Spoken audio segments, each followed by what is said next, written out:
દશામાનું વ્રત અષાઢવદ અમાસથી શરૂ થાય છે. પ્રાતઃકાળે સ્નાન કરી ધૂપ દીવો કરી શ્રદ્ધાપૂર્વક દશામાની કથા સાંભળવી. 10 દિવસ સુધી નકોરડા ઉપવાસ કરવા. માટીની સારણી બનાવી તેનું પૂજન કરવું. 10મે દિવસે એ સારણીને નદીમાં પધરાવી. 5મા વર્ષે વ્રતનું ઉજવણું કરી યથાશક્તિ સોનું, રૂપ, ચાંદી કે પંચધાતુની સારણી બનાવી બ્રાહ્મણને દાનમાં આપી વસ્ત્રદાન કરવું. વેબ દુનિયા દક્ષિણા આપવી. ભક્તિભાવપૂર્વક દશામાનું વ્રત કરવાથી સુખ, શાંતિ અને સમૃદ્ધિ જળવાઈ રહે છે. દાસીએ મહેલમાં આવીને રાણીને બધી વાત કરી. ધાર્મિક સ્વભાવની રાણીને પણ આ વ્રત કરવાની ઈચ્છા થઈ. મનથી વ્રત કરવા તે નક્કી કર્યું. તેને રાજાને આ વાત જણાવી તો અહંકાર રાજાને ના પાડી દીધી અને કહ્યું, આ વ્રત તો ગરીબ ગુરખા માટે છે. આરે તો ઘણી સાહેબી છે, ધન દોલત, નોકર ચાકર, બાગ બગીચા, રાજપાટ બધું છે, માટે આ વ્રત કરવાનું જ છોડી દે.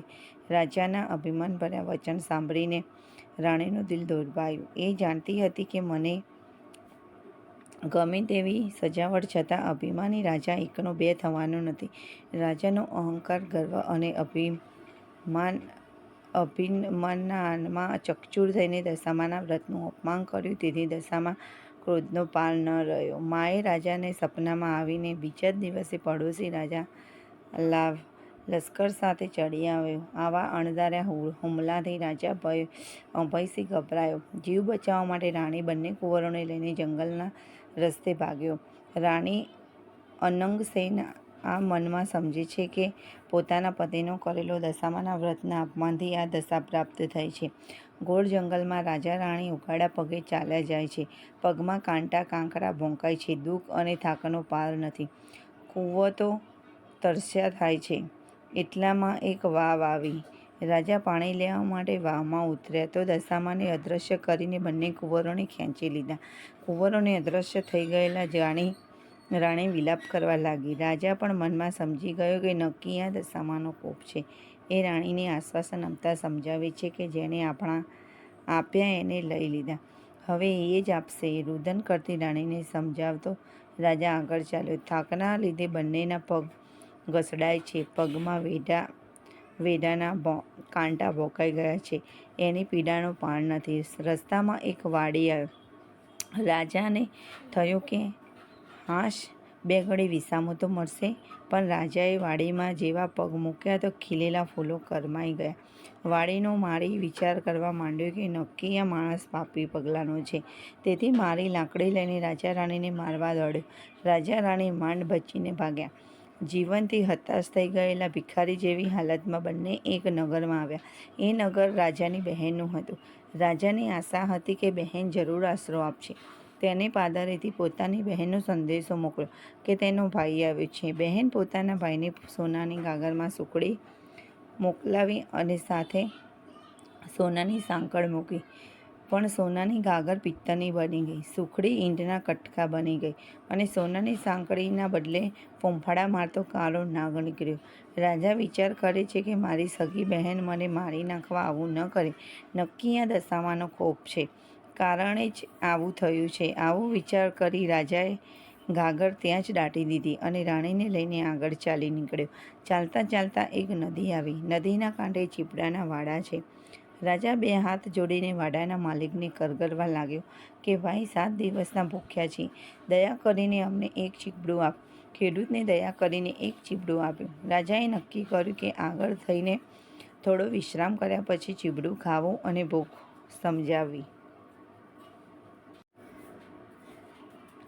પૂર્વ બન્યું એવું કે ગામના રાજાનો કુંવર 2 દિવસ પહેલાં રિસાઈને ભાગી ગયો હતો. સિપાહીઓ કુંવરની શોધમાં નીકળ્યા હતા. દશામાના કોપના કારણે રાજાના હાથમાં જે ચીપડું હતું એ કુંવરનું માથું બની ગયું. આ માથા પર નજર પડતા સિપાહીઓ દોડીને રાજા અભયસેનને પકડી લીધો.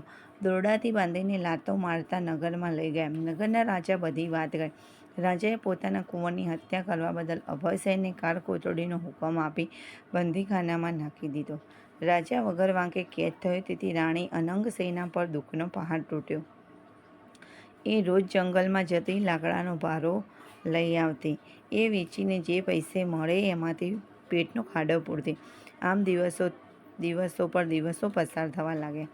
અષાઢ મહિનો આવ્યો. અનંગસેનાને અષાઢની અમાસ એટલે કે દિવાસાના દિવસે દશામાનું વ્રત શરૂ કર્યું. દશામાના વ્રતના 10 દિવસ નકોરડા ઉપવાસ કર્યા અને માની ભક્તિ કરી. રાણી અનંગસેનાની અપાર ભક્તિ જોઈ દશામાનો કોપ શમી ગયો. માએ રાણીને આશીર્વાદ આપતા કહ્યું કે કાલે તને તારો પતિ પાછો મળશે. એ જ રાતે દશામાએ નગરના રાજાને સ્વપ્નમાં જઈ આદેશ આપ્યો કે તે નિર્દોષ માણસને કેદમાં પૂર્યો છે.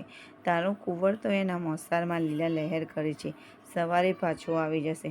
સવાર પડતાં જ દશામાની કૃપાથી કુંવર પાછો આવી ગયો. રાજાને જાતે જઈને અભયસેનને બંદીખાનામાંથી મુક્ત કરી ક્ષમા માંગી. એટલું જ નહીં પણ ખૂબ ધન પણ આપ્યું. રાજા રાણી રથમાં બેસીને સુવર્ણપુર આવવા નીકળ્યા. રસ્તામાં બહેનનું નગર આવ્યું. રાજાની પેલી ગાગર સોનાની બની ગઈ અને ગાગરમાં સોનાની સાંકર અને સુખડી હતી. એટલામાં બહેન પણ આવી આગ્રહ કરીને ભાઈ ભાભીને ઘરે લઈ ગઈ. 2 દિવસ રોકાઈને રાજા રાણી આગળ ચાલ્યા. રસ્તામાં વાવ આવ્યો. જોયું તો વાવના કાંઠે દશામાં વૃદ્ધ ડોશીનું રૂપ ધારણ કરીને ઊભા છે. બંને કુંવરો એમની આંગળીઓ પકડીને ઊભા છે. રાજા રાણી તરત જ માતાજીને ઓળખી ગયા અને લાકડીની જેમ માના પગમાં પડ્યા. દશામાને અસલ સ્વરૂપમાં આવી દર્શન આપતા કહ્યું, હે રાજા, તે અભિમાન આણીને મારા વ્રતનું અપમાન કર્યું હતું. તેથી તારા પર હું કોપાયમાન થઈ હતી. પણ હવે તારો ગર્વ ગળી ગયો છે. વળી તારી રાણીને ભાવથી મારું વ્રત કર્યું છે. તેથી હું પ્રસન્ન થઈ છું. તારું રાજ તને પાછું મળી જશે. માં કરતો રાજા અભયસેન દશામાના પગમાં આરોટી પડ્યો અને બોલ્યો, માં, હે માં, કળિયુગમાં તમારી કારમી કસોટીમાંથી કોઈ પાર ઉતરી નહીં શકે. માટે આવો કોપ કદી ન કરશો. દશામાં મીઠું મધુર હાસ્ય વેરતા બોલ્યા, તારી વાત કબૂલ કરું છું. કળિયુગમાં જે કોઈ મારી કથા સંભળાવશે તેની દશા સારી રહેશે. આમ કહી દશામાં અદૃશ્ય થઈ ગયા. રાજા રાણી બંને કુંવરો સાથે પોતાના રાજ્યમાં આવ્યા. અભયસેનના સેનાપતિ પડોશી રાજાને હરાવીને રાજ પાછું મેળવ્યું હતું. રાજા રાણી આનંદપૂર્વક દિવસો પસાર કરવા લાગ્યા. હે દશામાં, જેવા રાજા રાણીને ફળ્યા તેમ વ્રત કરનાર સર્વને ફળજો.